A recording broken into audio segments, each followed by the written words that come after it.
On today's show, we're going to recap two big Cavs weekend wins and then get into the nuances of those games. Thanks again for making Locked On Cavs your first listen every day. Remember, we are free and available wherever you get your podcasts. You are Locked On Cavs, your daily Cleveland Cavaliers podcast.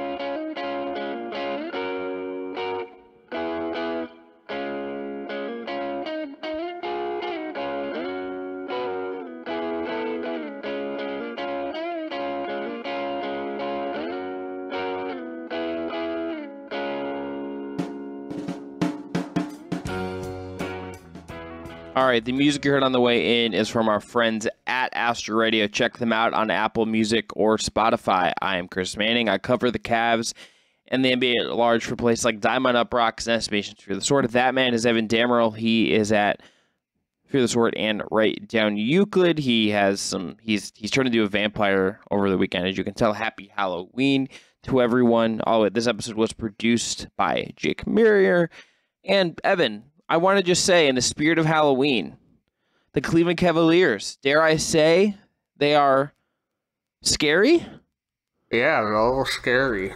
Yeah, you got to take it. But they are. Yeah, I'm going to take them out. Okay, They are a little scary. I think just assessing this weekend overall for Cleveland, it really puts in perspective that they can kind of win stylistically in different ways. Like went Sunday night against the Knicks, they were bombs away from three-point range, or even Kevin Love said that at least in his time here, or just very often at all, you don't see teams attempting 53-pointers in a night. And then the other night against Boston, it was a lot of work on the interior with some three-pointers sprayed in between as well, because as we noted in the preview against the Celtics, Boston's kind of thin on the inside, especially without Grant Williams and, asking Al Horford to do too much there. And also without Robert Williams as well, too, for Boston. So this is two pretty impressive wins back-to-back for the Cavs. They definitely looked a little deflated on Sunday after that win over Boston, a little hungover maybe perhaps, but They definitely made a statement on Friday, and they backed it up on Sunday by winning in a completely different way compared to how they won on Friday. And yeah, now all attention and focus is shifting towards Wednesday's primetime matchup against Boston again. But it was a fun weekend if you're a Cavs fan. Yeah, should just know that today's episode is brought to you by BetOnline.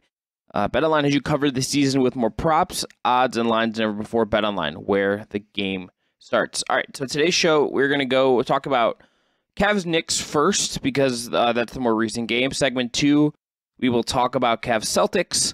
And then segment 3, we'll do some miscellaneous. I think talk about latest on DG, Dean Wade. I have a point I want to make. And we're going to talk a little bit about Isaac Okoro coming out of the Knicks game, because it doesn't quite fit into the main narrative of that game. But I did some interesting stuff, I thought, in the second half, and I think we should just touch on it. But Evan, let's start with the Knicks game. So I thought in the third quarter this felt like a game they might lose. Third quarter, they go 7 of 24 from the field. They're 3 of 15 from 3. The Knicks in that quarter were 15 of 23 from the field, 3 of 7 for 3. They were more aggressive. They were more at pace. Jalen Brunson had 12 of his 16 in this quarter. He's pushing. He gets where he wants to. He's scoring in transition. They had a moment where Isaiah Hartenstein finishes as a trailer with no one marking him. This just became a quarter where it felt like the Cavs were in some trouble. The Cavs were going to drop a game against a team I think they are better than, and even if they're a little off, they should have been competitive to win. It just felt like a game, okay, they're going to slip and lose, and that happens sometimes. And then Mitchell goes off in the fourth. Kevin Love goes off in the fourth. Dean Wade goes off in the fourth. Right, and Bickerstaff leans in directions you might not think. Okoro plays down the stretch of this game. Jared Allen, isn't in the game late in this one. They go small with Evan Mobley at the 5 in this one for a little bit.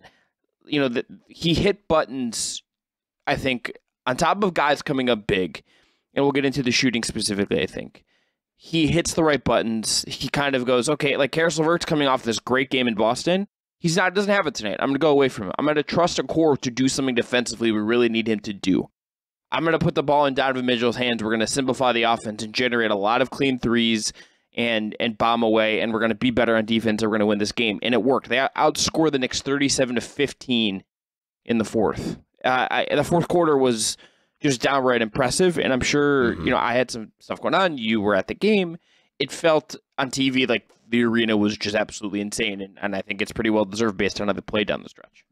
Yeah, the energy at Rocket Mortgage Fieldhouse was electric, to say the least. I think Donovan Mitchell getting like very loud MVP chance in this one was pretty well deserved because he put the team on his back in this scenario. He had 12 points and 4 assists in the fourth quarter. Kevin Love had 16, Dean Wade had 3, Evan Mobley had 6, and those are pretty much your core 4 guys, with Isaac Okoro actually getting the most minutes in the fourth quarter and having 0 points on 0 of 2 from the floor, 0 of 2 from 3 to be precise, and he had 3 rebounds, 1 assist, 1 steal, and 1 block, which, as you said, the Cavs had enough offensive firepower, at least between Love and Mitchell, who were just absolutely roasting the Knicks in pick and pop plays, and just, playing to the strengths of Donovan Mitchell being an elite pick and roll ball handler and Kevin Love being a still pretty good pick and roll screener, and as a big man in that set, that you just saw a lot of effective plays from the Cavs, and you're really starting to see like just a different dichotomy and flow on how they adapt to what the defensive personnel's putting in front of him, where Kevin Love said like they broke down a lot of film and saw that the Knicks like to really defend the interior a bit, and yeah, Jared Allen was effective in this game overall. I'm pulling up his final stats just to drive it home. He had 6 points, but that's not great. But he had 13 rebounds, which is kind of what you want from him, 1 assist. And then Evan Mobley is able to get 16, 7, and 3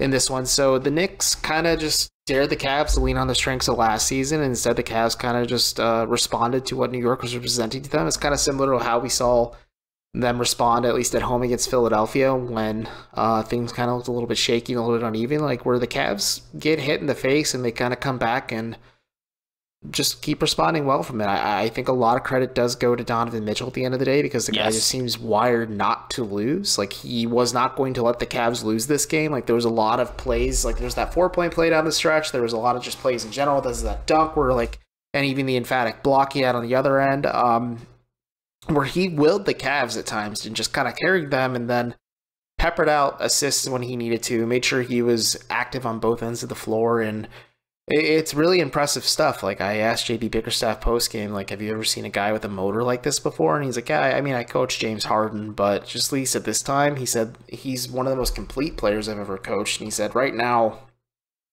if you look at just the general scope of the NBA, you'd be hard-pressed to find 5 or 6 players that are better than Donovan, at least in terms of how he's playing right now. And yeah, he was the MVP of this game by and far.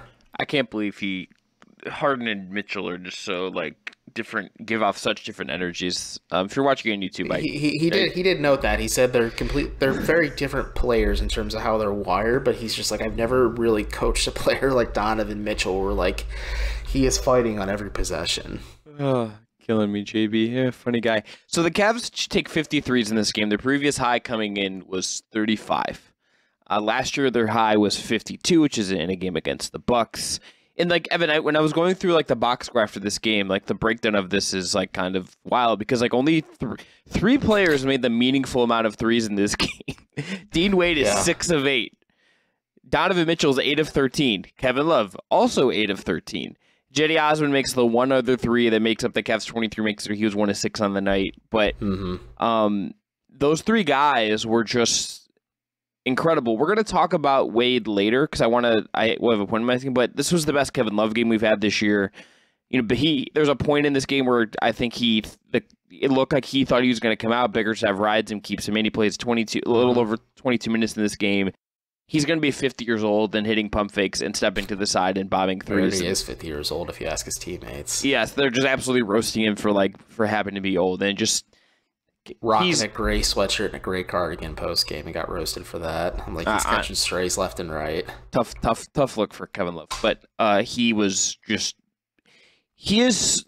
Cavs, because of because of him and Mitchell specifically, but also Garland, and I think he'll add to this when he comes back. Jetty a little bit, but he's more inconsistent. Wade, who's a little inconsistent as well. Mm-hmm. They have a gear, Evan, I think, where like if they have to. Like, I think Bickerstaff would tell you in a moment of honesty, he'd be like, look, I think the third quarter in part was the issues there. Like, we're not getting into the paint. We're settling for threes. Like, the vast majority of their shots in the third were threes. I think he's a guy who's like, let's get to the rim. Let's get to the paint. We have these 2 bigs. Let's maximize that. It's just stylistically. He will talk lovingly about the mid-range sometimes. Like he did, I think, just last week, talk about how much he like the art of the mid-range, so to speak.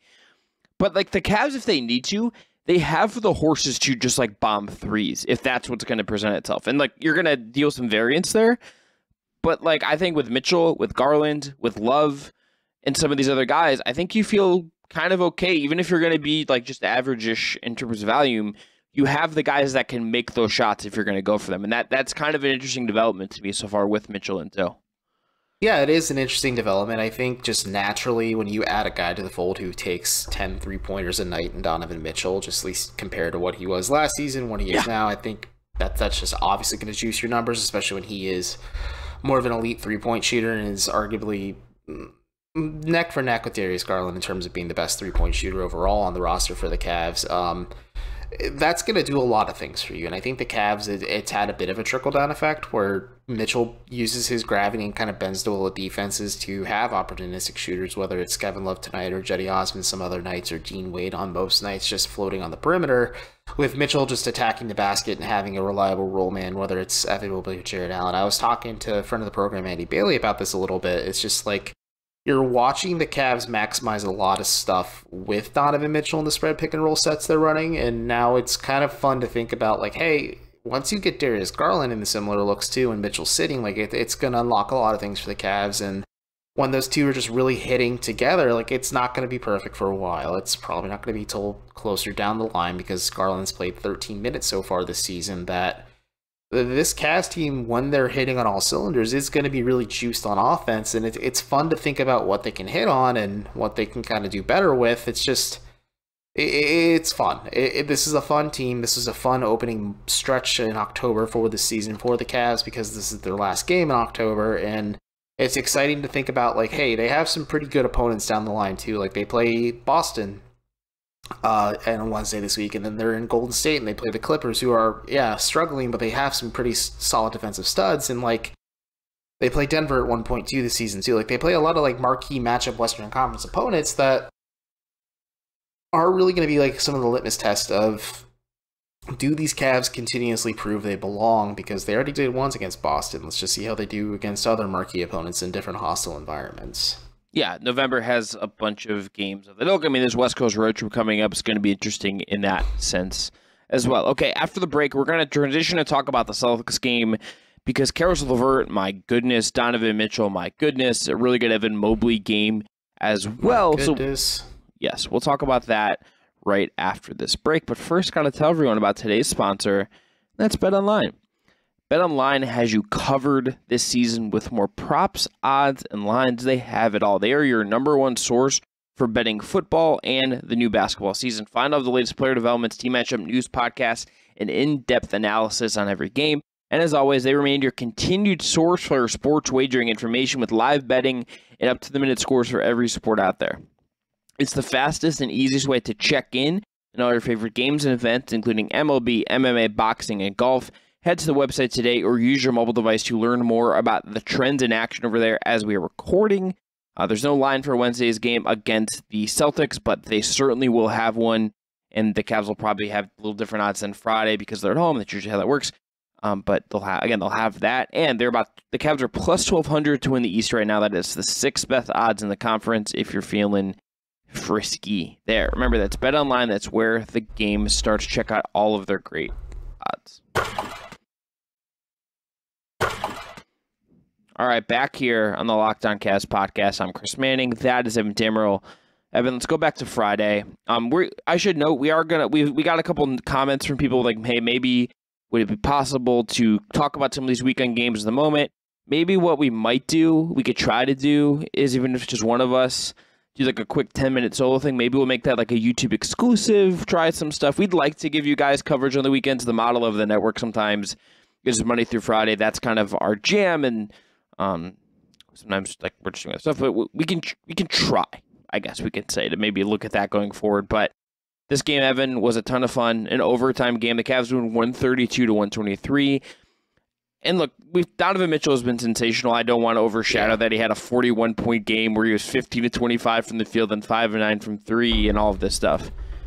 But Caris LeVert, 41, 12 of 21 from the field, 6 of 8 from 3, 11 of 12 from the line, 7 assists against just 2 turnovers. I mean, by and large, one of the best games he's ever played, and easily the best game he's ever played in the Cavs uniform. Oh, by and far his best game as a Cavalier up to this point. And we'll see what happens the rest of the season. sometimes say it in jest, but I did mean this genuinely this time. Like, this is obviously like more than what the Cavs expected when they got Caris LeVert, but this is kind of, you know, the player they ultimately would hope would get, like, where you could just turn to him and he is a microwave scorer. He's a bit of a bucket getter. He kind of just relieves a lot of defensive pressure in the sense Donovan Mitchell, but maybe Donovan Mitchell and Darius Garland as well. And it's an interesting foil when you compare it to the Knicks game where, like, you just don't have it. But, like, there's nights like this where JB will just willingly ride the hot hand, and Caris LeVert was the hot hand in this one. He played nearly 43 minutes, finished with 42 minutes, 48 seconds, and like you said, was just largely effective on the offensive side of the ball. There were times he was getting shredded by Jason Tatum in the first half on defense, and, like, you can kind of forgive that when in the end result is 41 points in the starting lineup for you if you're Caris LeVert. I think there will be naysayers out there, and it's worth noting that prior to the Knicks game, when Darius Garland does come back, GB Bickerstaff said that he's not going to relegate Caris LeVert to the bench. It's Dean Wade going back to the bench. Like, I just think you want to keep LeVert in a similar role like this, and yeah, if the shot's not falling, that's fine, but, like, he is capable of games like this, and maybe it's just something he has against Boston. I believe he had a similar game like this during his time at the Nets. But yeah, he was by and far, like, the most stellar player other than Donovan Mitchell and then Evan Mobley. And then Jared Allen was great too in this game. Like, this was a very well-rounded performance from a lot of Cavs players, but, like, Mitchell and LeVert especially stole the show. I think you look at this game and, like, yes, you beat the Celtics, you made the finals last year. I think have been very good to start the year. Tatum, to me, has been one of the best players in the NBA. And, like, they took a punch, like a real punch from the Celtics, go down in this game, you know, outscored by 12 in the second quarter, and then come back or had a really gritty fourth. They sustain that and then win overtime. And look, it's early season vibes. It is good energy around this team in a lot of ways right now. But, like, to me, that is impressive. That is a quality road win. And, look, you'll see how you do Wednesday. You know, they'll get Grant Williams back. Maybe that's Darius Garland's return game. We'll see. Boston's really good. To just at least pick up that win, I think says something. And I think, like, you know, you're not going to get that game from LeVert every single night. Like, obviously, you didn't get it on Sunday. He was not particularly memorable against the Knicks. But, like, having Mitchell in those moments to take these big shots, to go after, to be willing to make mistakes, to be so explosive, like, this team just feels like a little more, just because of him, like, you feel, I think, much better about their chances of punching in those games. And at least, the very least, even if they end up being outmatched on a certain night or whatever, Mitchell is this level of scorer and just a persona where I think he's going to put you in games like this. And look, he and LeVert go for a combined 82. You know, Mitchell, Brown, and Tatum have a combined 64. Like, they went toe to toe with this, like, really, really good window and came out on top. And, like, that's impressive. And, like, again, you mentioned Jared Allen. You know, you mentioned Jetty Osman kind of had an egg game in this game. So, like, they kind of overcame, like, these other things. The other guy I want to talk about coming out of that game, though, is Evan Mobley. 42 minutes, 7 of 12 from the field, 19 points, 10 boards. 4 of 6 from the line, 1 of 3 from 3, 3 assists, 2 turnovers. I found him to be pretty good in this game, getting downhill a little bit, being a really, really good defender, just multiple times picking up Tatum and making, like, the Celtics have to go through him a couple times. I think Mobley, like, you know, we talked about his offensive slow start. I think he's maybe not as much Sunday, it doesn't show up as much, but it feels like the Celtics game and some of these other games, he feels a little more comfortable on offense after what he looked like to start the year. And I think he's been particularly, the defensive level has stayed as high as it was last year, if not gotten even higher from him so far.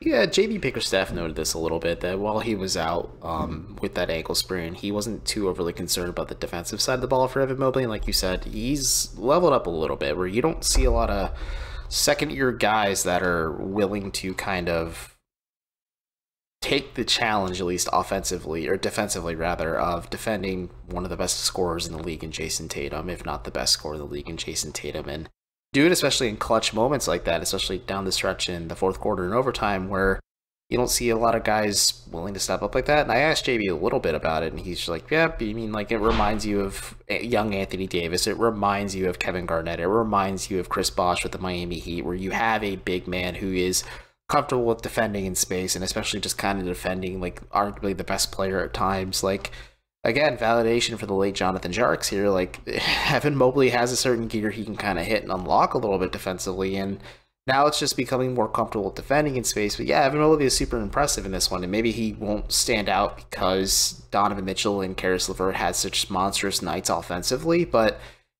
I don't think this Cavs squad would have been capable down the stretch against the Celtics if Evan Mobley just wasn't so fine-tuned on both ends of the floor.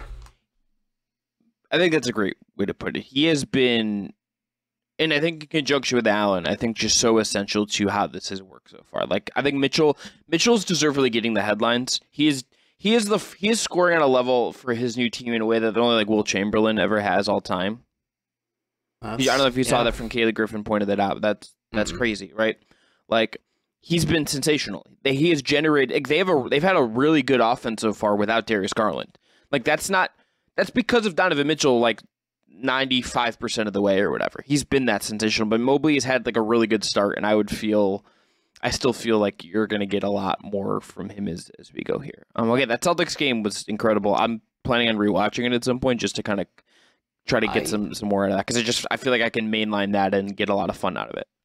I wrote about it in my Fear the Sword recap. If you're JB Bickerstaff, you chop up, devour, digest, and then just factor in like what was effective for Donovan Mitchell and Caris LeVert in this one, and take a lot of examples and sets from that, because this is a very good Boston team on both ends of the floor. It certainly doesn't seem like that without Grant Williams and Robert Williams out there, but at their peak, this is a good Boston team on both ends of the floor, and he found stuff that's really effective and really useful for this team. And as you said, like, this is a great season for Evan Mobley on defense. Like, we're seeing him more comfortable on offense, and maybe again to just circle way back to when Donovan Mitchell was first traded to the Cavs.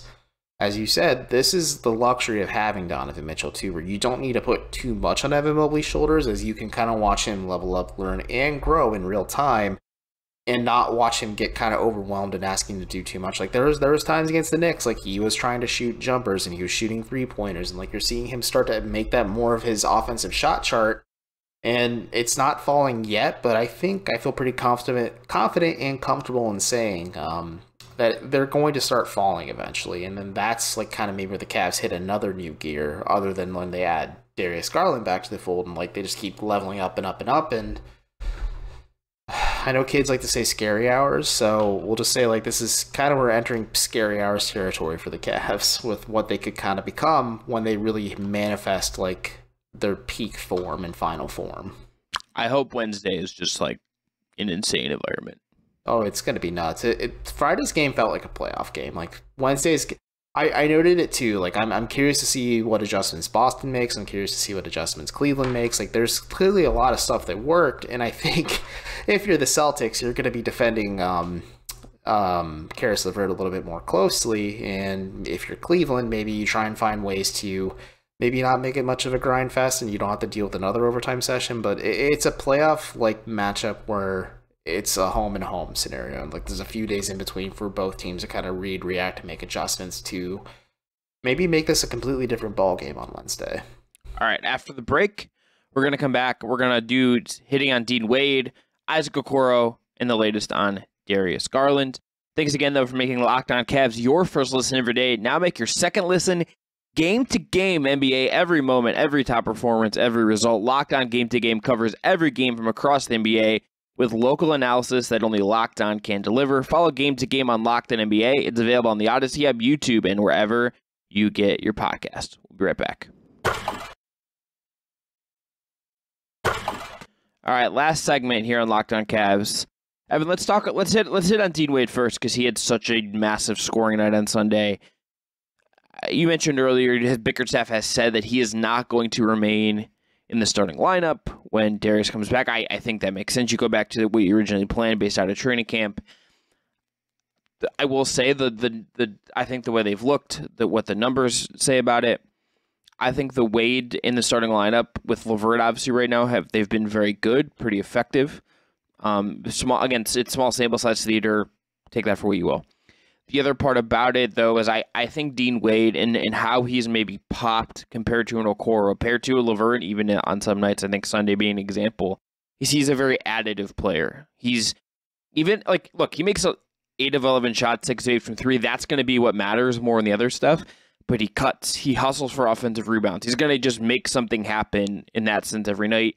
You know you're going to get some value out of his minutes, and he's going to do something positive, even if the shot isn't falling the way you want it to or whatever. Dean Wade's just like an additive, functional, good NBA player. The contract they signed him makes I think is going to just be look like a smart deal when it comes down to it. This is a Dean Wade, pro Dean Wade being a really useful player NBA podcast, I think. Yeah, and Dean Wade definitely deserves his flowers, and I absolutely agree. Like, his contract is going to look like a bargain for the Cavs down the line, and he stepped up really well in place of not just Darius Garland, but the fact that Isaac Okoro hasn't been effective offensively, and we'll touch on Isaac Okoro at least down the stretch against the Knicks and how good he was on defense, but Dean Wade makes sense going back to the bench, and JB kind of extrapolated on it a little bit, saying like, hey, Karras hasn't done anything wrong up to this point. Like, you know, this is prior to the Knicks game. Like, he just wasn't very effective in terms of scoring offensively for the Cavs. He was more impactful offensively in playmaking stuff, but Karras just hasn't done anything really to not have the trust of the coaching staff. And also, I think, like you said, you want to see what this starting lineup looks like with Darius Garland, Donovan Mitchell, Caris LeVert, Evan Mobley, and Jared Allen together. And hopefully you get it Wednesday against Boston. If you don't, you will look Friday in Detroit against the Pistons, and then you just kind of focus from there. And then maybe this road trip is when you get Darius Garland back, because it is noteworthy that even though he was out, Darius Garland did travel and practice with the team prior to Friday's game against Boston. And usually injured players who are ramping up their production to get back on the floor typically travel with the team, so that's maybe something to just kind of keep an eye on just down the line, obviously, as the Cavs kind of open up a long road trip to start November. But Dean Wade was great. He's been awesome. I think you kind of just maybe need 10 to 15 games. There's your bingo number if you're looking for it, folks, but of tangible footage to say like this isn't working or this is working. And let's just say Caris LeVert, Donovan Mitchell, and Darius Garland don't work together. I think knowing that the Cavs can kind of lean on Dean Wade to be a reliable starter who doesn't really need to soak up a ton of minutes, he's low maintenance, and will still be effective whether he's starting or coming off the bench for the Cavs. It'll be an interesting thing to watch, but for now, just stick with LeVert as the starting 3, and if it doesn't work, you at least have a pretty reliable option in your back pocket, Dean Wade. Yeah, absolutely should be a nightly minutes guy. You mentioned him, so let's hit on Darius Garland next. You mentioned he did do a workout in Boston. He's going to be wearing, it seems like he's going to be wearing protective eyewear when he returns. Don't really have a definitive thing. I think the company line, so to speak, is still very much he's on his way back. The swelling's got to go down. All of that stuff. Is there anything that Pickers have said Sunday, Evan, that we can kind of add to this, help people understand what's going on there?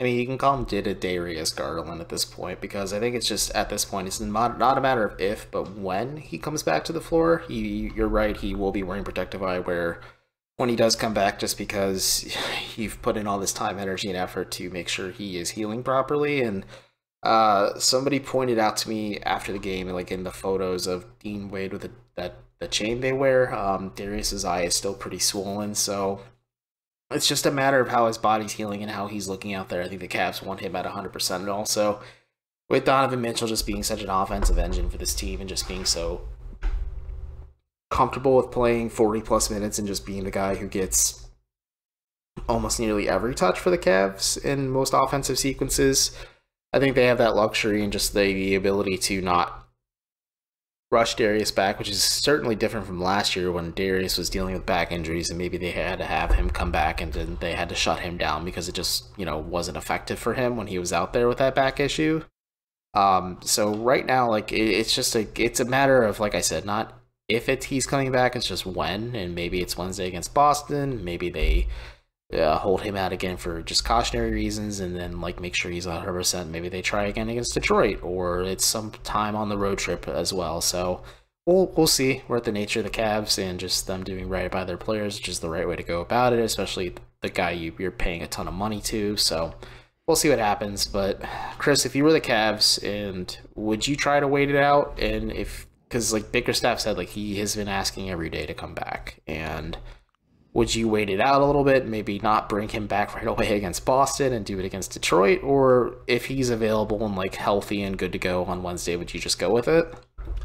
I think you got to just wait till he's like medically fully cleared to go. Like, if this was like a playoff series or something, I would probably feel differently about it. But this is like the beginning of the regular season. This is a marathon, not a 100-meter sprint, right? Like this is a long thing. And if you're gonna play like kind of short-term stuff with it, like I don't get it. I understand the competitiveness nature. I understand wanting to be out there, all of that stuff. But like, you got to just kind of play it as safe as possible, I think, with Garland. All right, let's end on Isaac Okoro. Well, we're kind of running late, so Evan, let's actually put a pin in this because we're at our 30-ish minute limit. We'll come back. Okoro deserves for us to talk about him, so we will talk about him on Tuesday's show. We will dive into a little bit of Okoro, what he did against the Knicks, what he can kind of do to build from there. And we'll kind of get ahead of the week, looking ahead what's to come next, and maybe play some small sample size theater as well. Thanks again for making Locked On Cavs your first listen every day. This episode was produced by Jake Stevens, and he has new music out. Go on Spotify. Go on your music platform of choice. Go listen to it. It's great. Support Jake. Jake's the man. He's truly the best. For your next listen, check out the Locked On Sports Today podcast. The biggest stories of the day, plus instant reactions, big game recaps, and the take of the day. Available on the Odyssey app and YouTube and wherever you get your podcast. Again, want to thank everyone who did reach out. I'm really DMing with someone that's a listener right now talking about this. We will try to maybe this season, because this team is really good and fun, to try to do some weekend coverage in small little bursts. We're still going to be mainly Monday through Friday, but we appreciate everyone who was like, we need a recap of this game. We will try to do that when our timing allows and all of that. But for myself, for noted vampire man Evan Dammarell, have a happy Halloween. Be well. We'll talk to y'all on Tuesday, the 1st of November. We're getting into it. Any fentanyl in your candy. On that note, bye-bye.